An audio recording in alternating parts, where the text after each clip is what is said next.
السلام علیکم ورحمۃ اللہ وبرکاتہ۔ الصلاۃ والسلام علیک یا رسول اللہ، الصلاۃ والسلام علیک یا حبیب اللہ صلی اللہ علیہ وسلم۔ آج آپ کے سامنے ایک اللہ کے ولی، بڑے مرتبے والے، بڑے عظمت والے، اللہ نے انہیں بہت شان و شوکت سے نوازا، جن کا نام حضرت جنید بغدادی رضی اللہ تعالیٰ عنہ ہے۔ حضرت جنید بغدادی کو کون نہیں جانتا؟ آج پوری دنیا جانتی ہے، سارے لوگ جانتے ہیں۔ آخر حضرت جنید بغدادی کا جو پوری دنیا میں نام ہے وہ کس لیے، کیسے، کیا وجہ تھی؟ آج ہم انہیں جو جانتے ہیں، آج ان کا جو مقام و مرتبہ ہے، انہیں یہ مقام و مرتبہ کیسے حاصل ہوا، کہاں پہ حاصل ہوا، کس نے عطا کیا؟ آئیے ایک واقعہ کو سناتا ہوں۔ یہ ایسا دردناک واقعہ ہے نا کہ یقین جانے، میں جب اس واقعے کو جب اکیلے پڑھتا ہوں نا، اکیلے میں بیٹھ کے، تو میری آنکھوں میں آنسو آ جاتے ہیں۔ اتنا شاندار واقعہ ہے یقیناً۔ اب جب اس واقعے کو آپ بھی اکیلے پڑھیں گے سکون شانتی کے ساتھ، تو یقیناً آپ کے بھی آنکھوں میں آنسو آ جائیں گے۔ خیر، میں واقعہ سناتا ہوں۔ حضرت جنید بغدادی رضی اللہ تعالیٰ عنہ درباری بہت بڑے پہلوان تھے۔ ایک مرتبہ ایسا ہوا کہ ایک اجنبی شخص آیا اور دروازے پر اس نے دستک دی۔ جب خادم دروازے پر گیا تو دیکھا ایک اجنبی شخص ہے، وہ اتنا کمزور ہے کہ وہ صحیح سے چل بھی نہیں پا رہا ہے، اور بدن پہ جو کپڑے ہیں بہت پرانے پھٹے کپڑے ہیں۔ خادم نے کہا، بتاؤ کیا بات ہے؟ اس اجنبی شخص نے کہا کہ میں جنید بغدادی رحمۃ اللہ علیہ سے کشتی لڑنا چاہتا ہوں، اور میرے پیغام ان کو دو کہ یہ میرا چیلنج قبول کریں۔ خادم دربار میں آیا، بادشاہ کو کہا، بادشاہ سلامت، دروازے پر ایک اجنبی شخص ہے، وہ اتنا کمزور ہے کہ وہ صحیح سے چل بھی نہیں پا رہا ہے، اس کے بدن پہ پھٹے پرانے کپڑے ہیں، اور اس کا یہ پیغام ہے کہ وہ حضرت جنید بغدادی سے کشتی لڑنا چاہتا ہے، اور وہ کہہ رہا ہے کہ اس کا یہ چیلنج قبول کر لیا جائے۔ بادشاہ نے حکم دیا، اچھا ٹھیک ہے، اسے دربار میں بلایا جائے۔ جب وہ اجنبی شخص ڈگمگاتے پیروں سے بادشاہ کے سامنے آیا تو وزیر نے پوچھا کہ بتاؤ تمہیں کیا چاہیے؟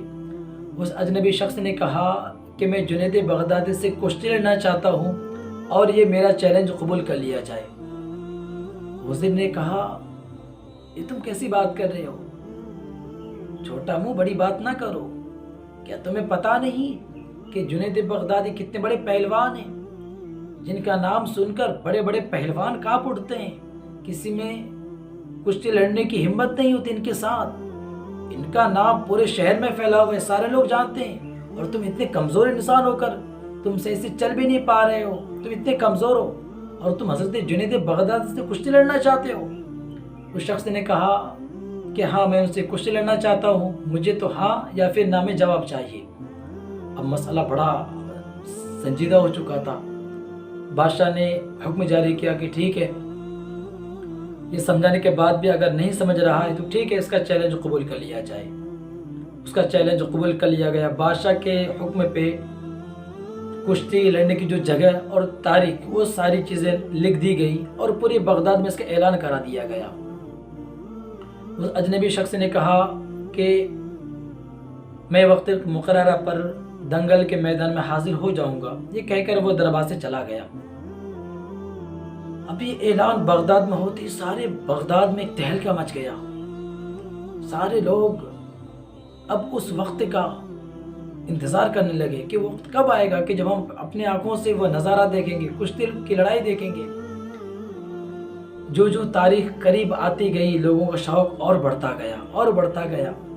اب وہ رات آ گئی کہ کل صبح کو کشتی کا مقابلہ ہونے والا تھا، تاریخ کا ایک بہت بڑا اہم فیصلہ ہونے والا تھا، اور حضرت جنید بغدادی کے لیے یہ رات بڑی پر اسرار رات تھی۔ پوری رات بے چینی میں گزر گئی، کروٹیں میں بدل گئی۔ صبح کو بغداد کا سب سے بڑا میدان، اس میدان میں لاکھوں کی تعداد میں لوگ جمع ہو گئے وہ کشتی کا مقابلہ دیکھنے کے لیے۔ بادشاہ بھی اپنے وزیروں اور خادموں کے ساتھ میدان میں آ گیا۔ حضرت جنید بغدادی رحمۃ اللہ علیہ بھی بادشاہ کے ساتھ میدان میں آ گئے۔ سارے لوگ آ گئے۔ اب اس اجنبی شخص کا انتظار تھا کہ جس نے بڑے پہلوان حضرت جنید بغدادی کو، جس نے چیلنج دے کر پورے بغداد میں تہلکہ مچا دیا تھا، اس اجنبی شخص کا انتظار تھا۔ کچھ لمحے کے بعد وہ اجنبی شخص اپنے ایسے ایسے قدموں سے چلتا ہوا لڑکھڑاتے ہوئے میدان تک پہنچا۔ لوگ دیکھ کر بڑے حیرت میں پڑ گئے کہ اتنا کمزور سا انسان جو صحیح سے چل بھی نہیں پا رہا ہے، بدن میں اتنے پھٹے پرانے کپڑے، اتنا کمزور انسان بھلا جنید بغدادی جیسے بڑے پہلوان سے کیسے مقابلہ کر سکتا ہے؟ لوگ حیرت میں تھے۔ خیر وہ اجنبی شخص میدان میں آیا، اعلان ہوا کشتی لڑنے کا۔ حضرت جنید بغدادی تیار ہو کر اکھاڑے میں اتر گئے، وہ اجنبی شخص بھی اکھاڑے میں آ گیا۔ حضرت جنید بغدادی رضی اللہ تعالیٰ عنہ مقابلے کے لیے اپنی ہاتھوں کو بڑھایا، پنجہ آزمائی کرنا چاہا کہ اس اجنبی شخص نے حضرت جنید بغدادی سے کہا، اے جنید اپنے کان کو قریب لائیے، مجھے آپ سے کچھ کہنا ہے۔ نہ جانے اس اجنبی شخص کی آواز میں کیا جادو تھا، کیسی مٹھاس تھی کہ اس آواز کو سنتے ہی حضرت جنید بغدادی اپنے کانوں کو قریب لائے اور پھیلے ہوئے ہاتھ سمٹ گئے۔ کہا جی بتائیں آپ کیا کہنا چاہتے ہیں؟ اس اجنبی شخص نے کہا، اے جنید میں کوئی پہلوان نہیں ہوں، اے جنید میں کوئی پہلوان نہیں ہوں، بلکہ میں ایک سید زادہ ہوں، ایک اعلی رسول ہوں، زمانے کا ستایا ہوا ایک اعلی رسول ہوں۔ میرے ایک پریوار جو جنگل میں کئی ہفتوں سے پڑا ہوا ہے، بھوک کی شدت سے بچے بے حال ہو چکے ہیں، یہاں تک کہ میری جو بچیاں جو سید زادیاں ہیں ان کے بدن پر ڈھکنے کے لیے صحیح سے کپڑے بھی نہیں ہیں۔ اے جنید میں اپنے گھر والوں کو یہ کہہ کر روزانہ صبح کو شہر آتا ہوں کہ شام تک کوئی انتظام کر کے لے کے جاؤں گا، لیکن سید ہونے کی وجہ سے کسی کے سامنے ہاتھ پھیلانے کو شرم آتی ہے، میں بھیک بھی نہیں مانگ سکتا۔ اے جنید بڑی کوشش کے ساتھ آج میں یہاں تک پہنچا ہوں، اور جنید میں یہ بھی جانتا ہوں کہ جو محبت جو عقیدت تمہارے دل میں سیدوں کے لیے ہے، آج اسی کی خاطر تم آج ہار جاؤ، آج اپنی عزت اپنی ناموس کی قربانی دے دو۔ اے جنید تمہاری جو عزت شہرت جو پورے شہر میں سارے لوگ جانتے ہیں، آج تمہاری عزت آج تمہاری شہرت کی ایک قربانی کے لیے اگر تم ایک قربانی دے دو تو یاد رکھو تو کہ تمہاری ایک قربانی سے میرے جو پریوار ہے جو بے حال ہے جو پریشان حال ہے، تمہاری ایک قربانی سے میرے پریوار کے چہروں پر خوشیاں آ سکتی ہیں۔ اے جنید اگر آج تم نے اپنی عزت اور شہرت کی قربانی دے دی تو یاد رکھنا کل قیامت کے دن میں تم سے وعدہ کرتا ہوں کہ آج تم نے اگر قربانی دے دی تو کل قیامت کے دن میں نانا جان صلی اللہ علیہ وسلم سے کہہ کر تمہارے سر پر تاج پہنواؤں گا، فتح و کرامت کی دستار بندھواؤں گا۔ حضرت جنید بغدادی رضی اللہ تعالیٰ نے جب یہ سنا، حضرت سید زادے کی وہ باتیں حضرت جنید بغدادی کے دل پر اس طرح چبھ گئی کہ حضرت جنید بغدادی کی پلکیں بھر گئی آنسوؤں سے۔ حضرت جنید بغدادی نے فوراً فیصلہ کر لیا کہ نہیں، سید زادے کی اس پیشکش کو قبول کرنا چاہیے۔ انہوں نے پیشکش قبول کیا اور سید زادے سے کہا، سید زادی ٹھیک ہے، اگر میرے ہارنے کی وجہ سے اگر آپ کے چہرے پر خوشیاں آ جائیں، آپ کے پریوار کے چہروں پر خوشیاں آ جائیں تو میں اس قربانی کے لیے تیار ہوں۔ اگر سید زادے کو خوش کرنے کے لیے اگر میرے خون کا ایک ایک قطرہ بھی گرانا پڑے، ایک ایک قطرہ بھی اگر بہانا پڑے تو میں اس کے لیے بھی تیار ہوں۔ خیر حضرت جنید بغدادی تیار ہو گئے اور اب دکھاوا بظاہر مظاہرہ انہوں نے شروع کیا اور لڑنا شروع کیا، کشتی لڑنے لگے۔ کشتی لڑتے لڑتے لوگوں کی نظریں جو ہے نا ان دونوں شخصوں پہ پڑی ہیں۔ حضرت جنید بغدادی اور اس اجنبی کی جو کشتی ہو رہی تھی، لاکھوں لوگوں کی نظریں ان دونوں پہ ٹکی ہوئی ہیں، انتظار کر رہے تھے کہ آخر کیا ہوگا، فیصلہ کیا ہوگا، کون جیتے گا کون ہارے گا۔ لوگ خاموشی سے نظریں گڑائے دیکھ رہے تھے کہ اچانک لوگوں کی پلکیں جھپکی۔ حضرت جنید بغدادی نے ایک بجلی کی تیزی کے ساتھ ایک ایسا داؤ چلایا کہ چند ہی لمحوں کے بعد لوگوں کے نظروں کے سامنے ایک ناقابل منظر پیش آیا۔ وہ منظر تھا کہ حضرت جنید بغدادی رضی اللہ عنہ چاروں شان چت زمین پہ لیٹ گئے، زمین پہ گرے ہوئے ہیں، اور وہ سید زادہ، وہ کمزور انسان، وہ اجنبی شخص، وہ سید زادے حضرت جنید بغدادی کے سینے پر ہیں اور اپنی جیت کا پرچم لہرا رہے ہیں، خوشیاں منا رہی ہیں۔ لوگوں نے جب یہ نظارہ دیکھا تو لوگوں پر ایک سکتہ سا طاری ہو گیا کہ آخر کیسے ہو سکتا ہے؟ وقت کے بہت بڑے پہلوان حضرت جنید بغدادی کو ایک اجنبی شخص نے ہرا دیا، یہ کیسے ممکن ہے؟ لوگ بڑے حیرت میں تھے۔ خیر، حیرت کا تلمس ٹوٹا، لوگوں نے اس سید زادے کو اپنے سروں پر اٹھا لیا، اپنے گود میں اٹھا لیا۔ اب سید زادے کو چاروں طرف سے شاباشی لوگ دینے لگے، انعام و اکرام کے بارشیں ہونے لگی۔ شام ہونے تک حضرت وہ سید زادے جو تھے تو بہت بیش بہا قیمتی خزانہ لے کر اپنے گھر کی طرف روانہ ہو گئے۔ جب رات ہو گئی، سارے لوگ گھر چلے گئے، تو حضرت جنید بغدادی رحمۃ اللہ علیہ بھی اپنے گھر کی طرف روانہ ہوئے، اپنے گھر آ گئے۔ عشاء کی نماز ادا کی، عشاء کی نماز پڑھنے کے بعد اپنے بستر پر لیٹ گئے، اور جب لیٹے تو سید زادے کی وہ الفاظ ذہن میں گونج رہے تھے، کانوں میں گونج رہے تھے۔ وہ سید زادے جنہوں نے کہا تھا نا، اے جنید، آج اگر تم ہار جاتے ہو تو میں تم سے وعدہ کرتا ہوں کہ کل قیامت کے دن نانا جان صلی اللہ علیہ وسلم سے کہہ کر تمہارے سر پر کرامت کی دستار بندھواؤں گا، ایک تاج تمہارے سر پر رکھواؤں گا۔ حضرت جنید بغدادی سوچنے لگے، کیا ایسا ہو سکتا ہے؟ کیا میری قسمت کا ستارہ اتنے عروج پر پہنچ سکتا ہے؟ کیا میں اتنا خوش نصیب ہوں کہ نبی ہو کر اپنے ہاتھوں سے مجھے تاج پہنائے؟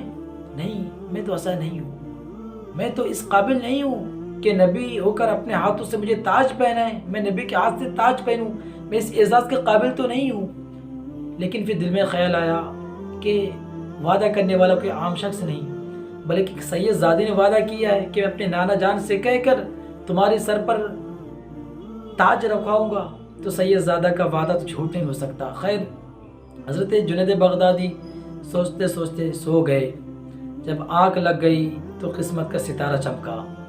خواب میں کیا دیکھتے ہیں کہ بغداد سے لے کر مدینہ شریف بالکل صاف صاف دکھائی دینے لگا۔ بغداد سے مدینہ تک کا صاف منظر دکھائی دینے لگا، گنبد خضرا صاف صاف نظر آنے لگا، چاروں طرف روشنی روشنی پھیل گئی، بغداد کی زمینیں جھوم اٹھی، بغداد کی در و دیوار سے الصلاۃ والسلام علیک یا رسول اللہ کی آوازیں آنے لگی۔ حضرت جنید بغدادی نے دیکھا ایک بزرگ ہستی ہیں، حضرت جنید بغدادی عالم بخودی میں نبی پاک صلی اللہ علیہ وسلم کے قدموں سے لپٹ جاتے ہیں۔ اللہ کے رسول صلی اللہ علیہ وسلم ارشاد فرماتے، اے جنید، اٹھو، جو تم نے میرے اولاد کے خاطر، سید زادوں کے خاطر، آل رسول کے خاطر جو تم نے قربانی دی ہے، جو تم نے ذلت برداشت کی ہے، اس کا انعام قیامت تک قرض نہیں رکھا جائے گا۔ آؤ اپنی قسمت کا سرفرازی کا نظارہ کر لو۔ اے جنید، اپنے سروں کو اٹھاؤ، میں تمہارے لیے فتح و کرامت کے دستار لایا ہوں۔ حضرت جنید بغدادی کو فتح و کرامت کے دستار عطا کرتے ہیں اور فرماتے ہیں، اے جنید، آج سے تمہیں سب سے اونچے مقام پر فائز کیا جاتا ہے، آج تمہیں اولیاء کی سروری کا اعزاز مبارک ہو۔ اور ان کلمات کہنے کے بعد اللہ کے رسول صلی اللہ علیہ وسلم حضرت جنید بغدادی کو اپنے سینے سے لگا لیتے ہیں۔ سینے سے لگایا، نہ جانے حضرت جنید بغدادی کو اللہ کے رسول صلی اللہ علیہ وسلم نے کیا کچھ عطا کیا، وہ سمجھنا بہت مشکل ہے۔ ہاں، بس جاننے والے اتنا ضرور جان سکے کہ جب صبح کو حضرت جنید بغدادی کی آنکھ کھلی تو کیا دیکھتے ہیں کہ ان کے پیشانی پر نور کی کرنیں چمک رہی ہیں۔ جب گھر کے باہر آئے تو کیا دیکھتے ہیں کہ لاکھوں لوگوں کی گردنیں عقیدت کے لیے حضرت جنید بغداد کے لیے جھک گئی ہیں۔ شہر کے سارے لوگ اپنے گردنوں کو جھکا کر ہاتھ باندھے حضرت جنید بغدادی کے گھر کے سامنے کھڑے ہیں۔ وقت کا بادشاہ ہو کر بغداد کا جو بادشاہ تھا، اس نے بھی اپنے سر کا تاج اتار کر حضرت جنید بغدادی کے قدم میں ڈال دیا تھا۔ سارا شہر حیرت کے عالم میں سر جھکائے کھڑا تھا کہ یکایک ایک کونے سے ایک آواز آئی، اے جنید، اے جنید، اولیاء کی سروری کے اعزاز مبارک ہو۔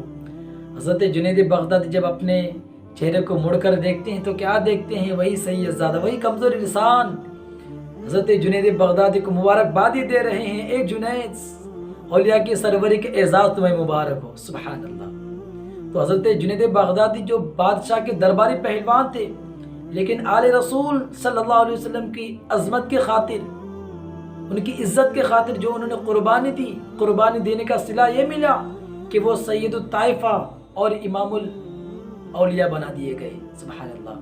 تو آل رسول کی خاطر اگر ہم چند لمحوں کی بے عزتی برداشت کر لیں تو یقیناً اس کا اجر بہت بہتر ملتا ہے. جیسے کہ آپ نے اس واقعے سے سنا.